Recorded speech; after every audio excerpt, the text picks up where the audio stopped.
The easiest way to enable developer tools in Firefox is to right-click anywhere on a web page and select Inspect from the context menu. Alternatively, use the keyboard shortcut Ctrl-Shift-I on Windows or Linux or Command-Option-I on Mac OS. Another way is through the Firefox menu.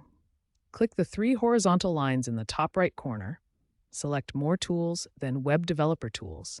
All three methods open the Developer Tools panel, giving you access to inspect the HTML, CSS, and JavaScript of a web page. The Inspector tab lets you examine and modify the HTML and CSS of a web page in real time.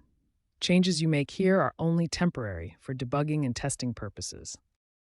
The Console tab allows you to view error messages, log information, and execute JavaScript code directly in the browser. The debugger allows you to step through JavaScript code, set breakpoints, and watch expressions.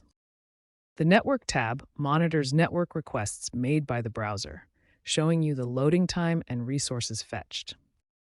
This powerful suite of tools is essential for web development and debugging.